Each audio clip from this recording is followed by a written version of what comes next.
The morning sky above New Mexico shimmered with an unusual light that made Dr. Lisa Martinez pause in her morning coffee ritual. She had been working at the Search for Extraterrestrial Intelligence facility for 12 years and had never seen anything quite like the energy readings flooding her computer screens. The massive radio telescope array was picking up signals that defied every classification system in their database. Lisa ran her fingers through her dark hair as she studied the incoming data. The energy signatures were enormous and moving at incredible speeds toward the inner solar system. She picked up her secure phone and dialed the emergency contact number she had memorized but never expected to use. "This is Dr. Martinez at SETI. I need to speak with General Paul Martinez immediately." "Yes, he's my brother. And yes, this is a code. Red situation." Within 30 minutes, military vehicles surrounded the facility. General Paul Martinez arrived in full dress uniform, his weathered face showing the concern that 12 years of preparing for this moment had created. He looked at the data his sister had compiled and felt his stomach drop. "How long do we have?" he asked quietly. "Based on their current speed and trajectory, maybe 6 hours before they reach Earth orbit," Lisa replied. "Paul, these aren't natural phenomena. These are ships, and there are hundreds of them." The general activated his emergency communicator, and within minutes, every major world leader was receiving the same terrifying message. The aliens were coming, and they were coming in force. President Jake Morrison sat in the Oval Office staring at the holographic display that showed the approaching fleet. 347 vessels, each one larger than anything humanity had ever built, were moving toward Earth with obvious hostile intent. His military advisors surrounded the table, their faces grim as they reviewed Earth's defensive capabilities. "What are our options?" Morrison asked Admiral Kate Sullivan, the head of the newly formed Global Defense Command. "Limited, sir," Admiral Sullivan replied honestly. "We have 18 orbital defense platforms, 42 fusion-powered interceptors, and the Titan network installations throughout the solar system. Against a fleet this size, our chances of conventional victory are essentially zero." "Then we don't fight conventionally," the president said firmly. "Admiral, activate all defensive protocols. Send word to every nation on Earth. As of this moment, we are at war." Light years away, the Galactic Council's observation station detected the approaching hegemony fleet and immediately called an emergency session. Speaker Zara of the Altarian Republic materialized in the council chambers alongside representatives from 43 different species. Her blue skin seemed to pale as she reviewed the tactical reports. "The Zephyrian hegemony has violated every treaty and protocol by attacking a protected primitive world," she announced to the assembled delegates. "Earth is under Council protection as a developing civilization." Council Military Advisor General Keth's crystalline form shifted nervously as he accessed the military database. "Speaker Zara, the hegemony has never recognized Council authority. They have conquered 17 star systems in the past century. If we intervene directly, it means war with the most powerful military force in this galaxy sector. And if we don't intervene, an entire species dies," replied Dr. Vorn of the Scientific Collective. "These humans may be primitive by our standards, but they show remarkable potential. Our anthropological studies suggest they possess qualities that could benefit the galactic community." Speaker Zara studied the data flowing from their observation posts. The human world seemed so small and defenseless compared to the massive hegemony fleet approaching it. Council protocols were clear about non-interference, but watching an entire species face extinction challenged every moral principle the Council claimed to uphold. Commander Vex Thrallin of the Hegemony Third Fleet reviewed the intelligence reports. On Earth from his command ship's bridge, his 6 arms manipulated multiple control interfaces as he studied what appeared to be a remarkably primitive civilization. The humans had barely achieved nuclear technology, and their spacefaring capabilities were limited to chemical rockets and basic orbital installations. This should be the easiest conquest in hegemony history, he told his tactical officer. A single bombardment should convince them to surrender. If not, we'll simply eliminate their population centers until they submit. Thrallan's species, the Zephyrians, had evolved from predatory pack hunters, and their entire culture revolved around domination and conquest. They had never encountered a species that didn't eventually submit to superior firepower. Earth would be no different. The transmission was broadcast on every frequency humanity could access. Thrallan's translated voice echoed across Earth's communication networks with a simple message that would change everything. Primitive humans of the third planet, you are now under the authority of the Zephyrian hegemony. Surrender your weapons, disband your military forces, and prepare for occupation. You have one rotation of your planet to comply. Resistance will result in the destruction of your major population centers. President Morrison stood in the emergency command center deep beneath the Pentagon, surrounded by the leaders of every major nation on Earth. Prime Minister Helen Walsh of Britain, Chancellor Otto Braun of Germany, President Li Wei of China, and dozens of other world leaders had gathered either in person or through secure communication links. Ladies and gentlemen, Morrison said, his voice steady despite the magnitude of what he was about to propose. For the first time in human history, our entire species faces extinction from an external threat.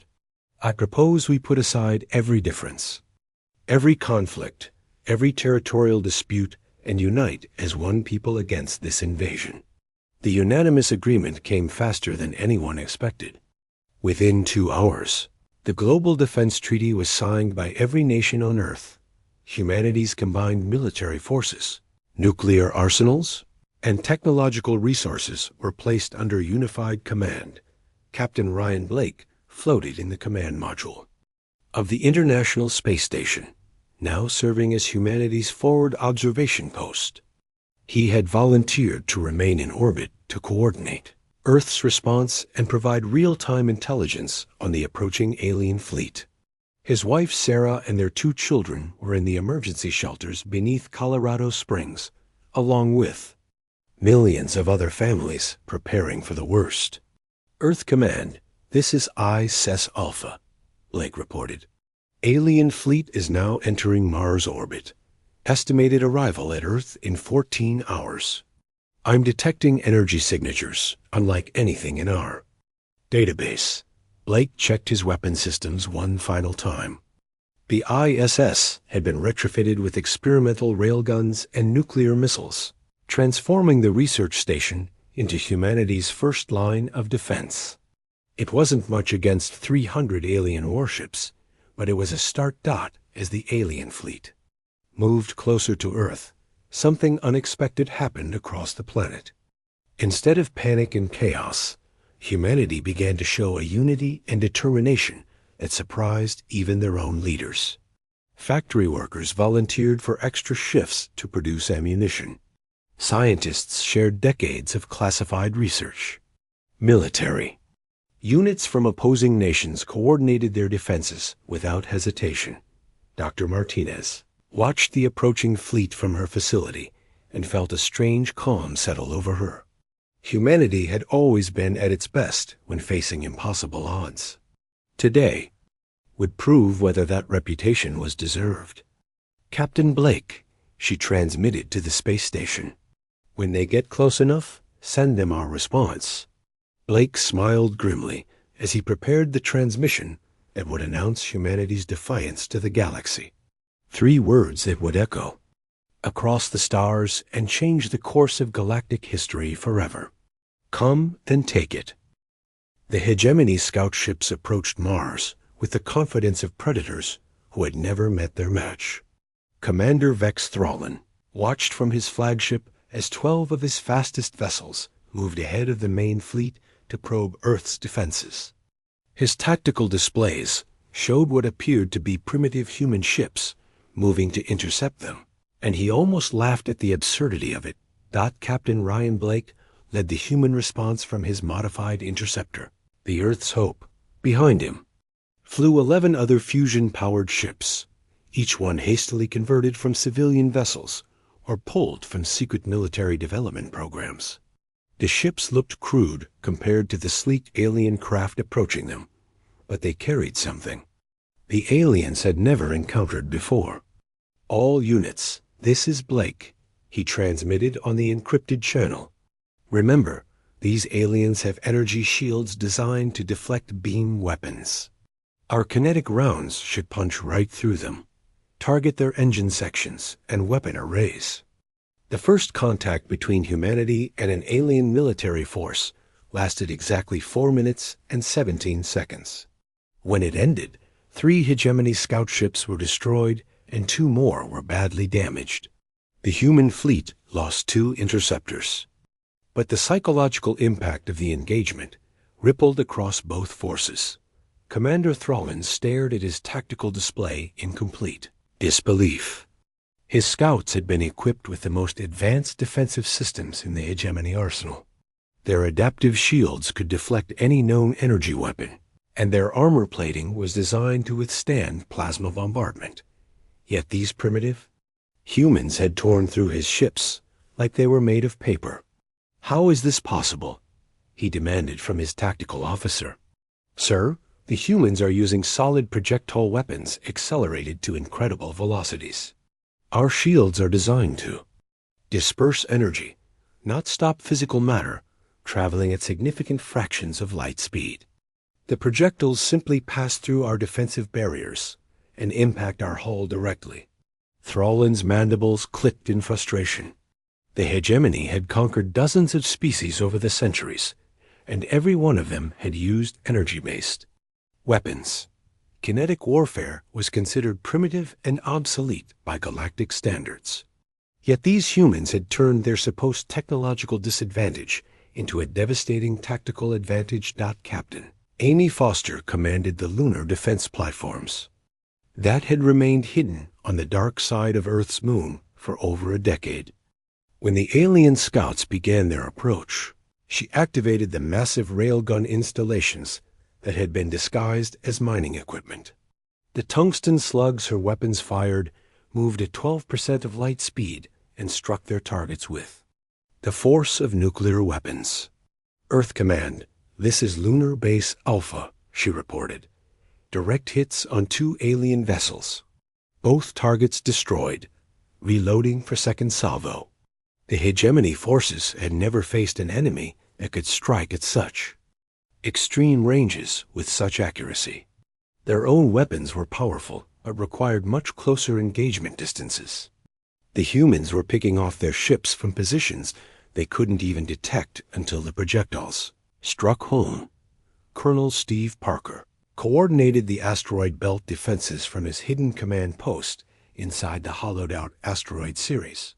His network of weapon platforms and sensor arrays had been built in secret over 15 years, disguised as commercial mining operations. When the alien fleet entered his engagement zone, they found themselves surrounded by threats they never knew existed. "Multiple contacts launching from concealed positions," reported the hegemony sensor operator. "Sir, these asteroids are armed. The entire belt appears to be one massive defensive installation." Thrallin realized he had walked into a trap that stretched across millions of kilometers of space. These humans had been preparing for interstellar war for decades, turning their entire solar system into a fortress. Every asteroid, every moon, every orbital platform had been weaponized and positioned to create overlapping fields of fire. Dr. Lisa Martinez worked frantically at her expanded laboratory facility, now serving as Earth's primary intelligence analysis center. The energy signatures and communication intercepts from the alien fleet were providing invaluable information about their technology and tactics. "Their shield generators operate on a rotating frequency system," she explained to the assembled military commanders via secure video link. If we can synchronize our kinetic rounds with the shield rotation, we can time our impacts for maximum penetration. Her brother, General Paul Martinez, nodded grimly from his command post. What about their weapons? What can we expect when they start shooting back? Plasma-based energy beams with effective ranges of about 50,000 kilometers. Powerful but limited by line-of-sight targeting. Our ships are fast enough to use evasive maneuvers if they maintain distance. The information proved crucial as the engagement escalated. Human forces began using hit-and-run tactics, striking from extreme range and then disappearing behind asteroids or debris fields before the aliens could return fire. The hegemony found themselves fighting an enemy that refused to engage in the type of direct confrontation their military doctrine was designed for. The Galactic Council observed the battle through their advanced sensor networks, and the implications of what they were witnessing sent shockwaves through their leadership. Council member Yith of the Crystalline Collective was the first to voice what everyone was thinking. These humans just drew first blood against the hegemony. In over 3 centuries, no species has successfully engaged hegemony forces and survived, let alone won. Speaker Zara studied the tactical readouts with growing amazement and concern. The humans were not just fighting back, they were winning individual engagements against vastly superior numbers. Their weapons technology might be primitive by galactic standards, but their tactical thinking was unlike anything the Council had ever encountered. How long since any of our species fought a real war? Asked Dr. Vorn quietly. We've had peace for so long that we've forgotten what warfare actually means. These humans never stopped preparing for conflict. General Kef's crystalline form shifted nervously as he processed the battle data. The implications are staggering. If the humans can hold their own against the hegemony, it changes the entire balance of power in this sector. We may be witnessing the emergence of a new galactic superpower. The second wave of hegemony attacks came 6 hours after the first engagement. This time, Commander Thrallin deployed 60 ships in a coordinated assault designed to overwhelm human defenses through sheer numbers. He had underestimated his enemy once and would not make that mistake again. Captain Blake found himself commanding a growing fleet as more human ships arrived from hidden bases throughout the solar system. The secret military programs that had been dismissed as paranoid preparations for imaginary threats were proving to be humanity's salvation. Incoming transmission from Earth Command, his communications officer reported. Admiral Sullivan is authorizing the use of enhanced kinetic penetrators. Blake smiled grimly as he received his new orders. The enhanced penetrators were experimental, weapons that combined kinetic force with small nuclear warheads. They had been developed in secret and never tested in combat, but desperate times called for desperate measures. The second engagement lasted longer than the first, but the results were even more devastating for the hegemony. Human forces destroyed 18 alien ships, while losing only 5 of their own. More importantly, they captured 2 damaged hegemony vessels intact, providing Earth scientists with access to advanced alien technology. Commander Thrallin found himself in the unprecedented position of requesting reinforcements from the hegemony. High Command. His intelligence reports had been completely wrong about human capabilities, and his invasion force was taking casualties at an unacceptable rate. The response from hegemony command was swift and unforgiving. The Second Fleet would be dispatched to assist the conquest of Earth, but Thrallin's failure to quickly subdue a primitive species had damaged his reputation permanently. As the first day of the war ended, both sides prepared for a much longer and bloodier conflict than anyone had anticipated. The humans had proven they could fight, but the real test would come when the full might of the hegemony arrived at Earth's doorstep. Commander Vex Thrallin's pride had been shattered by the human resistance, and his response was to deploy the full might of his fleet in a siege that would starve Earth into submission. The massive hegemony dreadnoughts, each one the size of a small city, took positions throughout the solar system, while smaller vessels established blockade points at every major transit route. The largest of these dreadnoughts, the Dominion's Fist, positioned itself between Earth and Mars like a metallic moon. Its weapons could level entire continents, and its thick armor plating had never been penetrated by any known weapon. Thrallin made it his personal mission to break human resistance through overwhelming firepower and patience. Admiral Kate Sullivan watched the alien deployment from her command center deep beneath the Rocky Mountains. The hegemony strategy was brutally simple and terrifyingly effective. They would cut off all supply lines between Earth and its outer system colonies, then bombard population centers until humanity surrendered. "They're not trying to conquer us anymore," she told President Morrison during their daily briefing. "They want to exterminate us." Every population center with more than 1 million people is being targeted for orbital bombardment. Morrison studied the tactical displays showing the alien positions. The hegemony had learned from their initial encounters and were now fighting a war of attrition that played to their strengths. Time was on their side, and they could afford to wait while Earth's resources slowly depleted. "What about our hidden assets?" Morrison asked. "The Titan network installations you've been keeping secret for the past decade?" Sullivan's expression brightened slightly as she activated a classified holographic display. Red dots appeared throughout the solar system, marking military installations that had been built in complete secrecy over the past 15 years. The Titan network was humanity's insurance policy against exactly this type of siege. "Colonel Danny Roberts is ready to deploy from Europa. Major Helen Cruz has been waiting inside the asteroid belt with a full battle group.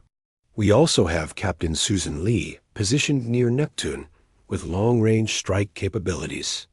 The aliens think they know where all our forces are located, but they've only seen about 30% of our actual military strength." The activation of the Titan network began at 0300 Earth Standard Time when Colonel Roberts launched from his hidden base inside Jupiter's moon Europa. His ships had been camouflaged as ice mining equipment for over 8 years, and the hegemony sensors had never detected their true nature. Roberts commanded 43 vessels that had been specifically designed for stealth operations in space.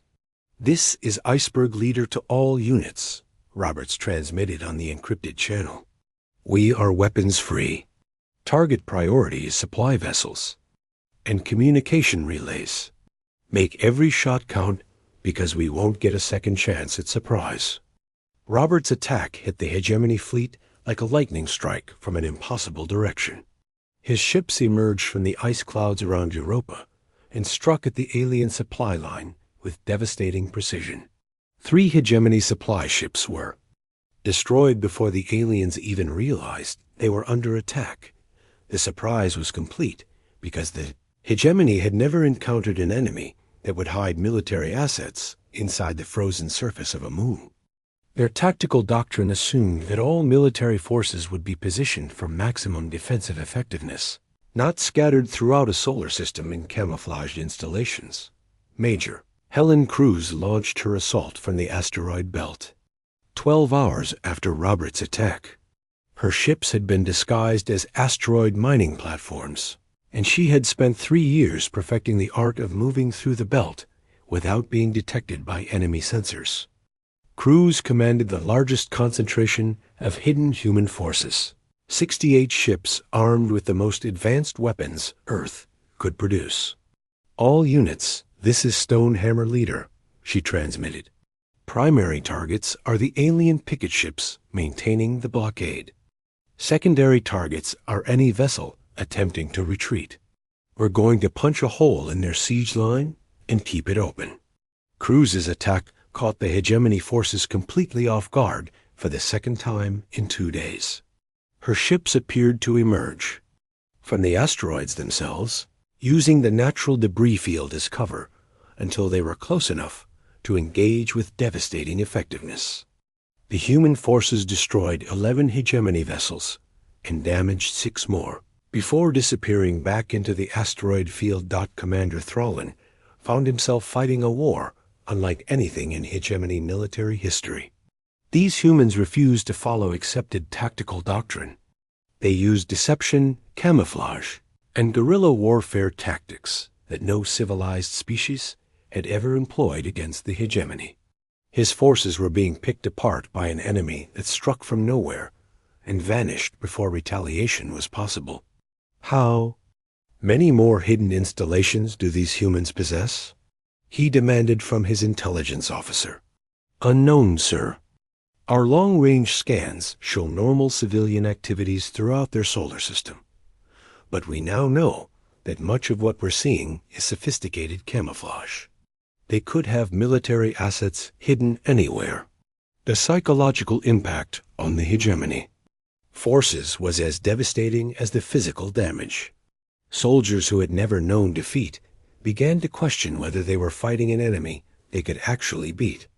The humans seemed to anticipate every hegemony move and had contingency plans for situations that shouldn't have been possible. Captain Susan Lee struck from the outer solar system with precision that bordered on the supernatural. Her long-range missile platforms had been positioned near Neptune and disguised as deep space research stations. When she launched her attack, her weapons traveled for hours through empty space before striking their targets with nuclear fury. Direct hits on the command ship's communication array, she reported to Earth Command. The aliens are having trouble coordinating their fleet movements. Recommend follow-up strikes on their sensor networks. Lee's attacks were particularly effective because the hegemony had never faced an enemy capable of accurate long-range strikes across such vast distances. Their defensive formations were designed to protect against close-range combat, not precision strikes from weapons fired from billions of kilometers away. The Galactic Council observed the escalating conflict with growing alarm and fascination. Council Military Advisor General Keth studied the human tactics with the attention of a scholar discovering a new form of mathematics. Everything these humans did violated established military theory, yet it was working against the most powerful military force in the galaxy. They're not fighting a war, he told Speaker Zara during an emergency session. They're conducting a hunting campaign. Every attack is designed to weaken their prey while avoiding direct confrontation. It's brilliant and terrifying. Speaker Zara reviewed the latest intelligence reports from the Sol system. The humans had been fighting for 3 weeks and were showing no signs of weakness or surrender. If anything, their attacks were becoming more frequent and more effective as they learned from each engagement. What happens if they actually win? She asked quietly. Dr. Vorn of the Scientific Collective had been asking himself the same question. If these humans can defeat the hegemony, it changes everything we thought we knew about warfare and power in this galaxy. We may be witnessing the birth of a new dominant species. The siege of Earth continued for another month, but the nature of the conflict had fundamentally changed. Instead of slowly strangling human resistance, the hegemony found themselves fighting for survival against an enemy that seemed to grow stronger with each passing day. Their supply lines were constantly under attack.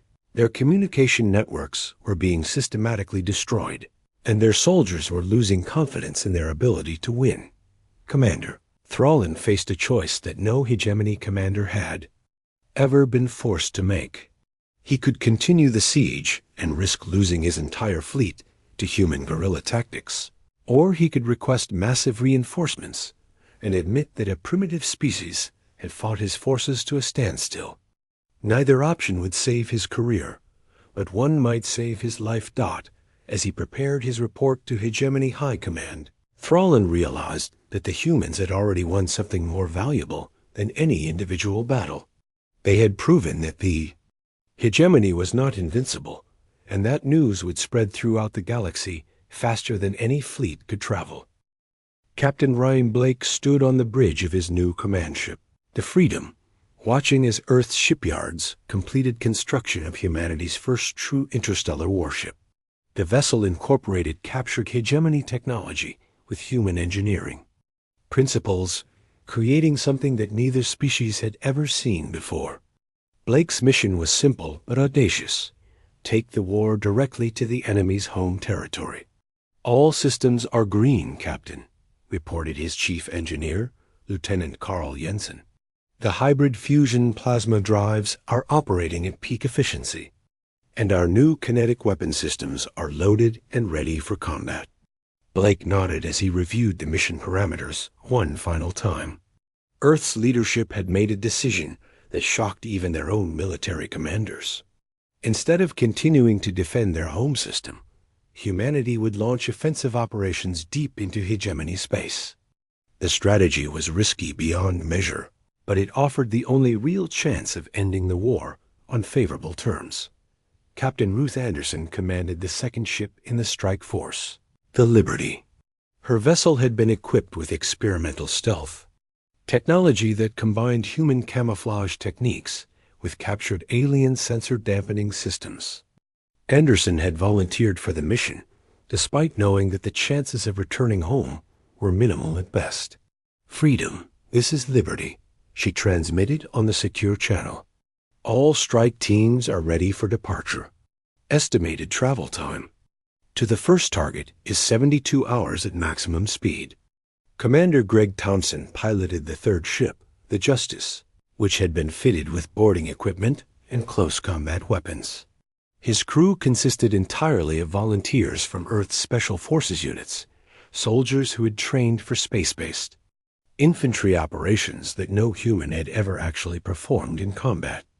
The three ships departed Earth's solar system while the siege was still ongoing, slipping past hegemony patrol ships using routes that had been mapped by long-range reconnaissance drones. Their destination was a hegemony supply depot located 3 star systems away, a facility that supported dozens of military operations throughout the sector. Commander Vex Thrallin received reports of the human raid 18 hours after it had begun.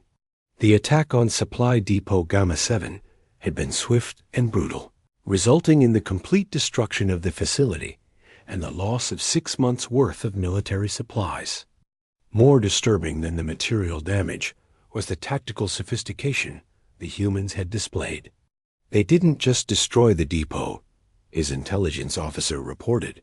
They captured 2 of our supply ships intact and downloaded our entire logistics database before disappearing.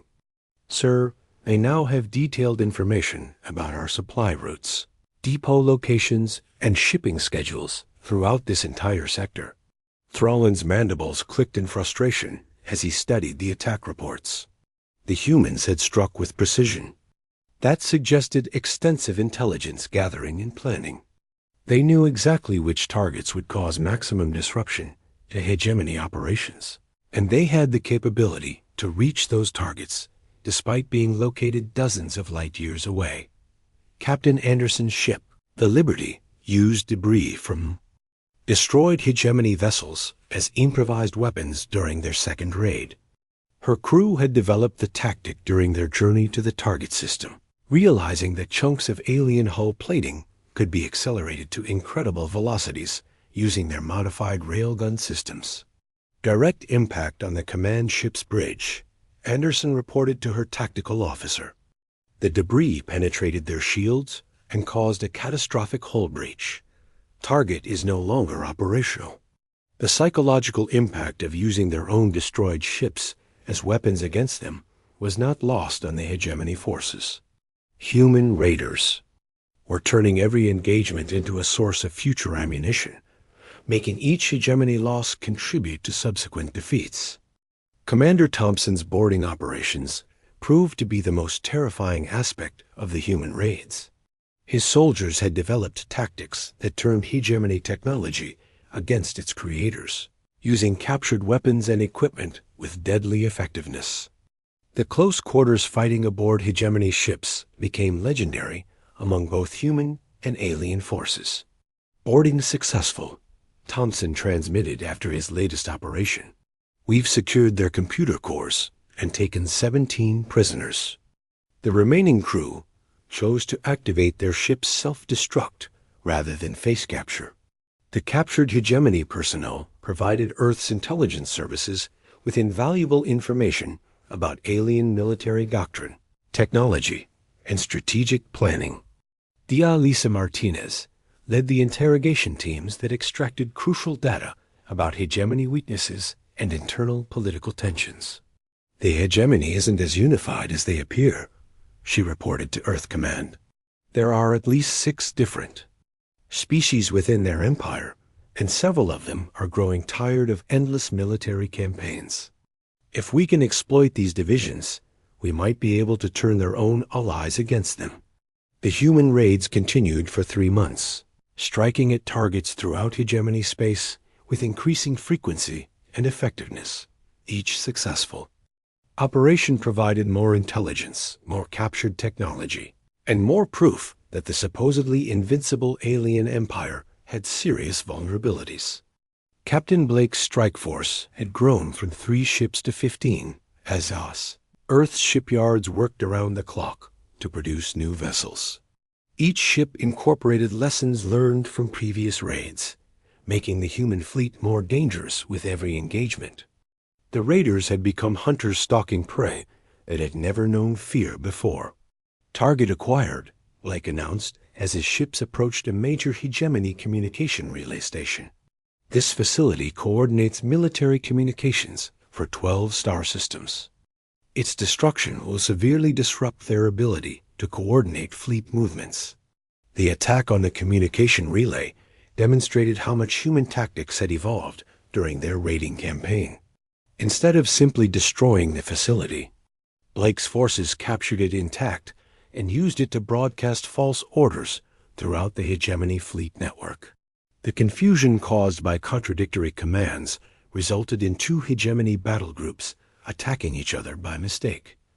The Galactic Council's emergency sessions became increasingly frantic as reports of human victories accumulated. Council Military Advisor General Keth presented analysis that challenged every assumption about warfare and power projection in the galaxy. These humans have achieved something unprecedented, he told the assembled delegates. They've taken a defensive war and transformed it into an offensive campaign that threatens the stability of the entire hegemony empire. Their forces are operating behind enemy lines with impunity. Speaker Zara studied the tactical reports with growing amazement. The human raiders had evolved from desperate defenders into apex predators that struck wherever they chose throughout hegemony space.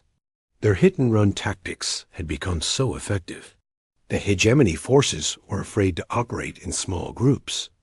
How many hegemony systems are now affected by human raids?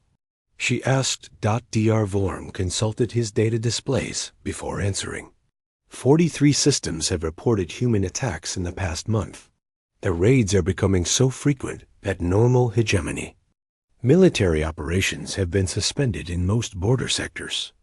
The transformation of the human military during their raiding campaign impressed even their enemies. Ships that had been hastily converted civilian vessels at the start of the war were now sophisticated warships that outclassed most hegemony designs.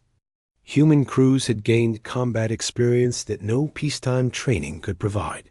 Commander Thrallin found himself in the impossible position of fighting a war on multiple fronts against an enemy that refused to be pinned down. Humans had turned the entire galaxy into their battlefield, striking at targets throughout hegemony space while simultaneously defending their home system with unprecedented effectiveness. The final raid of Captain Blake's campaign targeted the hegemony's primary military academy, a facility that trained officers for the entire empire. The symbolic value of the target was as important as its strategic significance, and Blake knew that success would send shockwaves throughout the galaxy. All units, this is Freedom Leader, Blake transmitted as his expanded fleet approached the target system. Remember, we're not just fighting for Earth anymore. We're fighting to prove that tyranny has no place in this galaxy. The attack on the military academy lasted 6 hours and ended with the complete evacuation of the facility. Human forces captured thousands of hegemony military personnel and enough classified information to fill Earth's intelligence databases for decades. As Blake's fleet prepared to return to Earth, they received a transmission that changed everything. The Hegemony High Command was requesting negotiations for a ceasefire. The hunters had become so dangerous that their prey was ready to discuss surrender terms. The final battle for control of the Sol system began at dawn on a Tuesday morning when Commander Vex Thrallin made his last desperate attempt to salvage victory from the ashes of his failed invasion. The Hegemony Second Fleet had arrived with reinforcements that doubled the alien presence in Earth's solar system, but Thrallin knew this was his final chance to prove that the Hegemony could still conquer humanity. Admiral Kate Sullivan watched the massive alien fleet formation from her command center as every available human ship moved into position for what everyone knew would be the decisive engagement of the war. 537 human vessels faced over 800 hegemony ships in the space between Mars and Jupiter, creating the largest space battle in galactic history. All units, this is Admiral Sullivan. She transmitted across the human fleet network. Today, we end this war. Every sacrifice our people have made, every lesson we've learned, every advantage we've gained has led to this moment. Show them what humanity can do when we fight as one. Captain Ryan Blake commanded the lead squadron of Earth's newest warships, vessels that combined the best of human engineering with captured hegemony technology. His ship, the Freedom, had been upgraded with weapons that could penetrate any known defensive system and armor that could withstand direct hits from hegemony. Plasma cannons. Freedom Squadron ready for engagement, Blake reported. All systems. Our Green and crews are standing by for combat operations. Captain Ruth Anderson positioned her stealth ships along the flanks of the hegemony formation, using advanced camouflage systems to remain invisible until the moment of attack. Her vessels carried the most powerful kinetic weapons Earth had ever produced, railguns that could accelerate projectiles to 20% of light speed. Captain Amy Foster commanded the orbital defense platforms that had been moved into position around Jupiter's moons, creating a fortress that could provide covering fire for the human fleet, while serving as a fallback position if the battle went badly. Her weapons had the longest range of any system in the solar system. The battle began when Thrallin ordered his entire fleet to advance on the human positions in a massive, coordinated assault designed to overwhelm Earth's defenses through sheer numbers. The hegemony ships moved in perfect formation, their shields linked together to create an impenetrable wall of energy that should have been impossible for human weapons to penetrate. But humanity had learned much during their months of warfare against the hegemony. Captain Blake's squadron opened fire at maximum range with synchronized kinetic barrages that struck the alien shields at precisely calculated intervals. The timing was perfect, hitting the shield generators during their rotation cycles when defensive coverage was weakest. Direct hits on the lead dreadnought, Blake's tactical officer reported. Their primary shield generator is offline, and secondary systems are failing.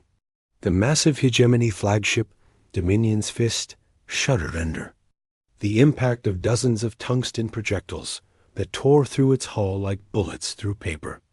Commander Thrallin watched in horror as his most powerful warship began to break apart under the sustained human bombardment. Captain Anderson's stealth ships struck from the flanks with devastating precision, their surprise attack catching the hegemony formation completely off guard. Her vessels emerged from concealment like ghosts materializing from empty space, firing their weapons at point-blank range before disappearing back into the void. Stealth Squadron has eliminated 6 enemy cruisers and is moving to secondary targets. Anderson reported, "The aliens are trying to reorganize their formation, but they can't target what they can't see." The psychological impact of fighting an enemy that could become invisible was devastating to hegemony morale.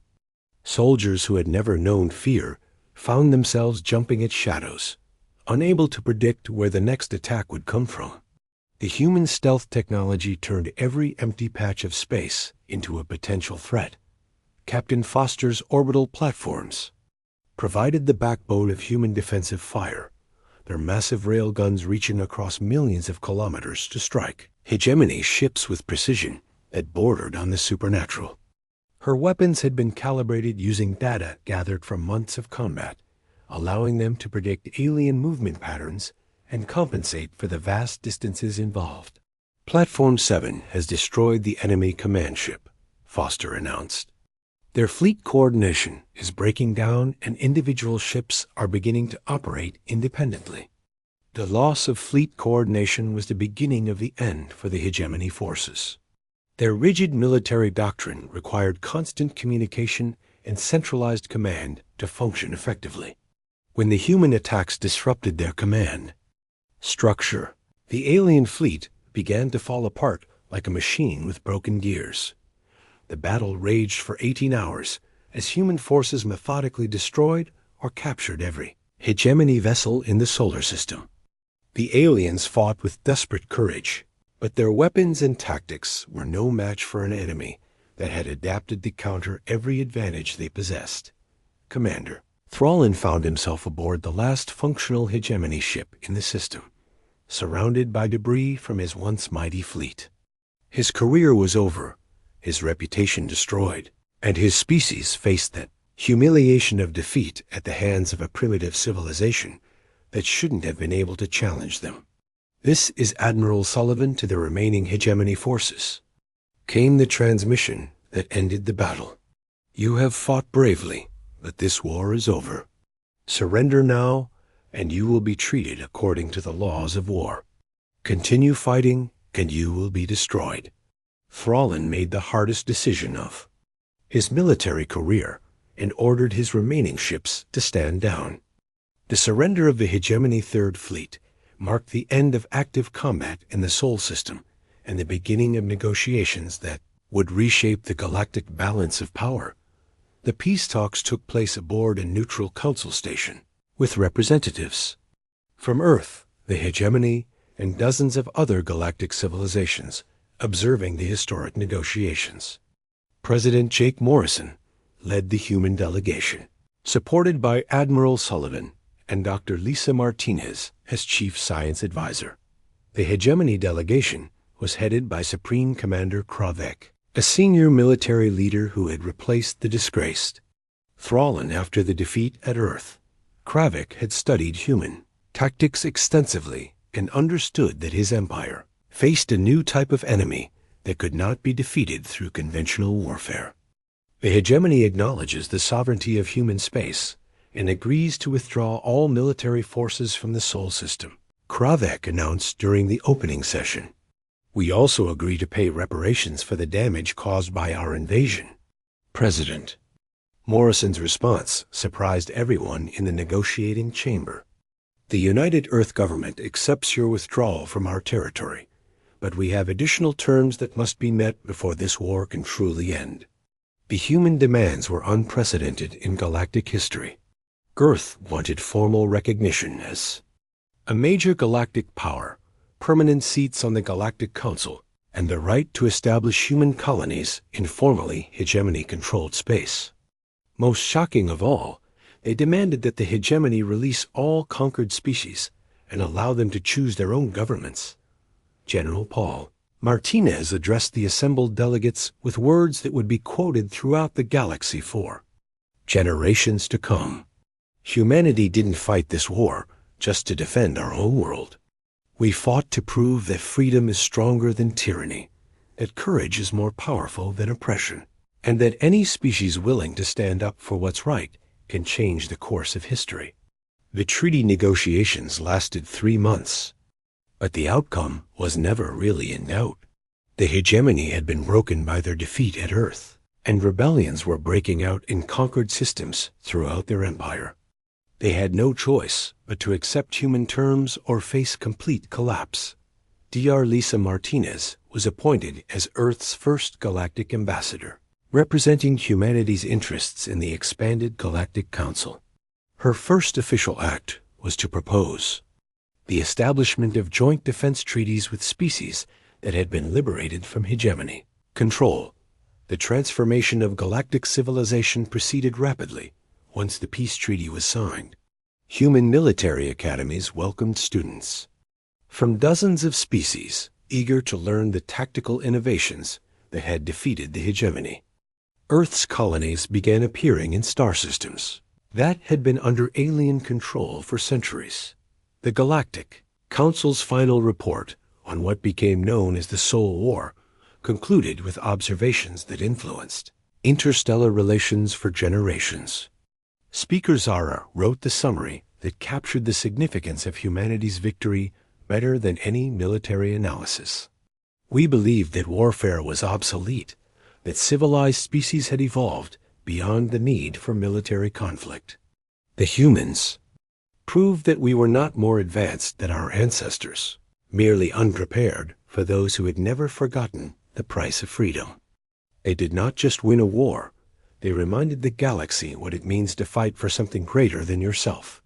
Humanity had entered the galactic stage not as supplicants seeking acceptance, but as equals demanding respect. The species that had once been considered primitive had become the dominant military power in their region of space.